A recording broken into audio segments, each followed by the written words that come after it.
उन्होंने कहा, सुखदेव मुनि ने कहा, व्यास जी महाराज ने कहा कि देखो मेरे मन में शांति नहीं है। कौन सी शांति? जितनी शांति होना चाहिए उतनी शांति मेरे मन में नहीं है।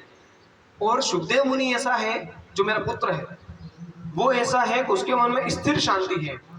स्थिर शांति से मतलब उसका कोई अपमान कर दे, कोई गाली चिल्ला दे, कोई क्रोध कर ले, कोई मिठाई खिला दे, वो ना तो ज्यादा प्रसन्न होंगे ना किसी से ज्यादा बैर करेंगे, उनको कोई फर्क नहीं पड़ता, क्योंकि वो आत्मा में निवास करते हैं, शरीर को तो वस्त्र मानते हैं। जैसा कि भैया को मैंने परसों बताया था, तो आत्मा को ही वो शरीर मानते हैं और इस शरीर को ही वस्त्र मानते हैं। ये उनके अंदर है।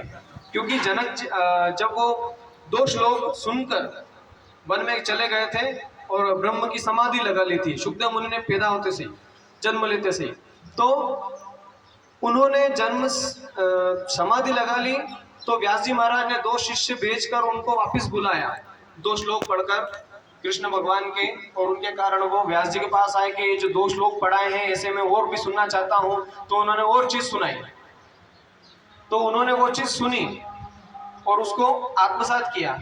पर उसके पहले व्यास जी महाराज ने उनको बोला कि जनक जी महाराज के पास जाओ, वो जनक जी महाराज के पास जाकर व्यवहारिक ज्ञान सीखो।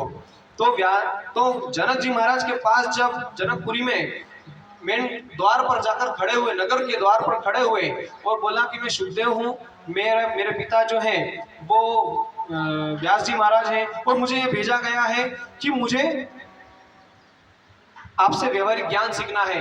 तो द्वारपाल ने जाकर अंदर जाकर तीसरे को बोला, तीसरे चौथे को बोला, जाकर जो महल था अंतिम रनिवास में जाकर उन्होंने महाराज जनक जी से बोला कि ऐसा कोई संत आया है, साधु आया है जिसका नाम सुखदेव है और जो व्यास जी के पुत्र बताते हैं अपने आप को, उनको आप व्यवहारिक ज्ञान दीजिए, ऐसा उनका बोलना है। तो जनक जी ने अंदर से बोला कि उनको बोलो कि अभी महाराज व्यस्त हैं, आप वहीं पर खड़े रहो, आप बात नहीं मानोगे। उस तपती हुई धूप में 3 दिन और 3 रात सुखदेव मुनि वहां द्वार पर खड़े रहे, पर ना उनको घमंड आया, ना उनको क्रोध आया और ना ही उनको किसी प्रकार से ईर्ष्या हुई कि मुझे अंदर क्यों नहीं बुला, मैं यहाँ पर खड़ा और मुझे ही अंदर नहीं बुला रहे हैं। ये बात उनके मन में आई नहीं। इतना शांति, इतनी शांति शायद आज के किसी कथा प्रवक्ता में होगी और ना किसी साधु में होगी।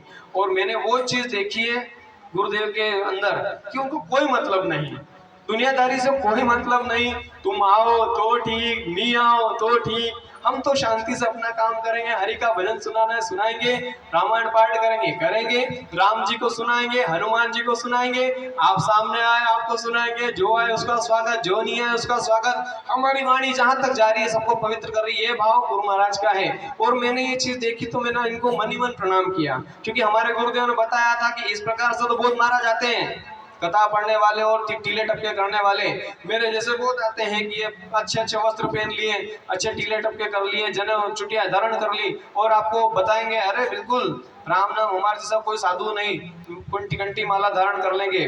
परंतु उनका अगर परीक्षा ली जाए तो थोड़ी देर में उनको गुस्सा आ जाएगा, क्रोध आ जाएगा।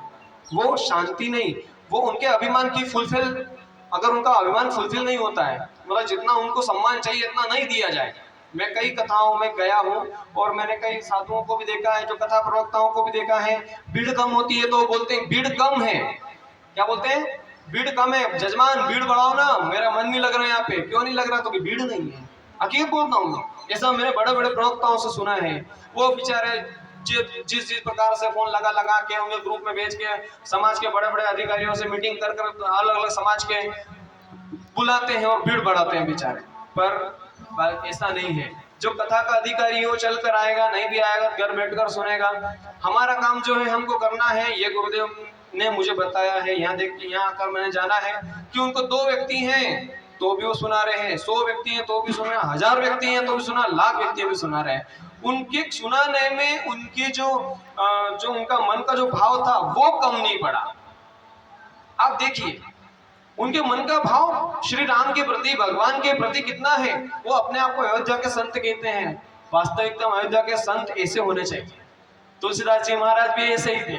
और आज मैंने उनका रूप इनमें देखा है कि बिल्कुल कभी अभी तुलसीदास जी को तो हमने नहीं देखा, अगर कभी रहे होंगे तो शायद ऐसे ही रहे होंगे कि उनको केवल भगवान श्री राम से मतलब है, हनुमान जी महाराज से मतलब है, उनको कोई दुनियादारी से मतलब नहीं। और जो ऐसी दुनियादारी को त्याग कर आपको कथा सुनाए, तो मेरा आपसे हाथ जोड़कर निवेदन है कि इनको भरपूर सम्मान मिलना चाहिए, इनको दीजिए, आपका एक कर्तव्य है। और मैं आपको बोलता हूँ आज आने वाले समय में आपके इस क्षेत्र का बहुत विकास होगा, जमीनों के भाव जरूर बढ़ेंगे और पानी बहुत गिरेगा, आपकी फसलें खराब नहीं होंगी, बिल्कुल नहीं होगी। और जहाँ भी आप इस पत्थर वाली जमीन, पथरीली जमीन में भी आप जहाँ होल लगाएंगे, जहाँ बोरिंग करें, वहां आपको पानी निकलेगा। किसके आशीर्वाद से? देखो एक बात बताता हूँ, मीरा की एक बात आती है, जब तक मीरा मेवाड़ में रही, जब तक चित्तौड़गढ़ में रही, तब तक वहां पर किसी मुगल शासक का अधिकार नहीं हो पाया, कोई उस चित्तौड़ को जीत नहीं पाया। पर जैसे मीरा को वहां से अपमानित करके निकाला गया, जहर दे दिया। अरे भजन करने वाले को, अगर परिवार का कोई व्यक्ति अगर भगवान को समर्पित हो गया तो क्या उसको जहर दे देना चाहिए? धिक्कार है ऐसे लोगों को, जहर दे दिया। आप समझते हो भजन करने वाले को, जो मंदिर में जाकर भजन कर रही है बहू बेटी, तो उसको जहर दे दोगे क्या आप? जब इतनी क्रूरता किसके साथ में, मीरा के साथ में बताई, तो भगवान को भी फिर, भक्त तो किसी को दोष नहीं देता, भक्त ने तो जो चरणामत समझ के पी गई, वो तो कि ठीक है भगवान, जो ये आपका चरणामत समझ के मैं पी रही हूँ, वो तो पी गई, उसको भी निस्तेज कर दिया। पर भगवान जरूर देखता है, भगवान सब कुछ सहन कर लेता है, उसको गाली चिल्ला के सहन कर लेगा, भक्त के अपमान को सहन नहीं कर पाता। और उसके कारण उसके बाद में जो वहां पे चढ़ाइयां हुई और मुगलों ने कई आक्रमण किए, और उसके बाद में आप चित्तौड़गढ़ की और राजस्थान की हालत आप देख सकते हो।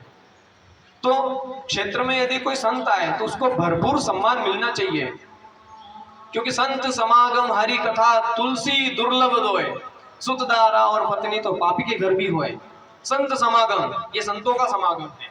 बाप जी कुछ बात बता रहे हैं तो उसको सुनिए, गुरुदेव कुछ बात बता रहे हैं, संत कोई संत, उसको सुनिए। संत समागम हरि कथा, वो भगवान को संत आए हैं तो हरि कथा तो होनी है, तो हरि कथा और संतों का समागम और हरि की कथा, ये दो चीज दुर्लभ है। अरे धन माया और संपत्ति तो पापी के घर भी होए। अरे छोरे छोरी, पत्नी, पुत्र, पति और धन माया संपत्ति, जमीन जायदाद, हाथी घोड़े, बंगले, गाड़ी घोड़े, सब कुछ ये तो पापियों के पास भी होते हैं, उसमें कौन सी बड़ी बात है? वो तो आती जाती रहती है। क्या साधु लोग रोज आ रहे हैं क्या? संत समागम सदा नहीं होता। आपका गांव बहुत धन्य है, आसपास का क्षेत्र बहुत धन्य है, शांति है, आप में आपसे सामंजस्य है, बहुत प्रेम है, ये देखा गया है। मैं जो जमाना घूमता हूँ, मैं घूमता ही रहता हूँ, कथा भगवत वगैरह पढ़ते हुए, भजन वगैरह करने के लिए। तो जो चीज मैंने इन गाँव में देखी है, वो सभी जगह बड़े बड़े शहरों में नहीं देखी है। क्योंकि आप में जो प्रेम है, आपके अंदर जो शांति है, ऐसी शांति उनमें नहीं है।